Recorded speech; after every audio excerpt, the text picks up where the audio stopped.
একটা বিশেষ সতর্কবার্তা নিয়ে আসলাম।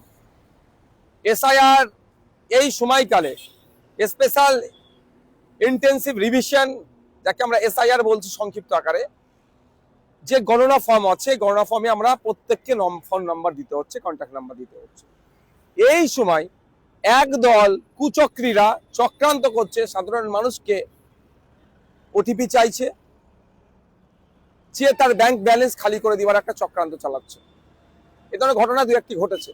আমি অনুরোধ করব সকলের কাছে, কি যে কেউ, দেশের যে কেউ যদি সে বিএলও অফিসার পরিচয় দিয়ে, বিডিও দিয়ে, ইআরও দিয়ে, নির্বাচন কমিশনের পরিচয় দিয়ে, যে কেউ যা কারো পরিচয় দিয়ে যদি ওটিপি চায়, আপনারা কেউ ওটিপি দেবেন না। ওটিপি ওয়ান টাইম পাসওয়ার্ড, অর্থাৎ আপনার ফোনে আসবে আর বকি বলবে যে আপনার হয়তো ফর্ম আপডেট করতে হবে, আপনার কাছে 4টে ডিজিট নাম্বার কি 6টা ডিজিট, 4টে ডিজিট নাম্বার গিয়েছে, ওটা বলুন, আপনার ফর্মটা ইন্টারনেটে আপলোড হবে। এই ধরনের গল্প শোনাতে পারে। আবার বলতে পারে আপনার নামের বানান ভুল আছে, এগুলো ঠিক করার জন্য ওই 4টি নাম্বার আপনার ফোনে মেসেজ যাচ্ছে, এসএমএস আসছে, শর্ট মেসেজ সার্ভিস যাকে আমরা বলি, এসএমএস গিয়েছে, ওই 4টি নাম্বার বলুন। চাইলে কেউ ভুলেও দেবেন না। এটা সম্পূর্ণভাবে চিটিংবাজি, ফ্রড। কেউ এই ধরনের কাগজ, এই ধরনের কারো অধিকার নাই আপনার এগুলো চাওয়ার।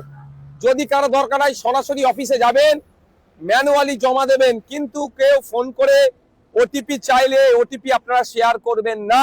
আপনার ব্যাংকের অ্যাকাউন্ট খালি হয়ে যেতে পারে, বা ওই লিঙ্ক দিয়ে যা যা করা আছে, ওই নাম্বার দিয়ে যার সাথে লিঙ্ক করা আছে, সেগুলো ক্ষতি হতে পারে। তাই সাধারণ মানুষের উদ্দেশ্যে আমার এই বার্তা যে এসআইআর নিয়ে আতঙ্কিত হবেন না, সাবধানতা অবলম্বন করে ফর্ম ফিল আপ করুন, ক্রাইটেরিয়া মেনটেন করে ফর্ম ফিল আপ করুন। সাথে সাথে এটা যেটা আমাদের কাছে খবর এসেছে যে এই ওটিপি চেয়ে অনেকে মানুষকে ক্ষতিগ্রস্ত করছে কিছু দুষ্কৃতীরা, এই সুযোগটা কাজে লাগাচ্ছে।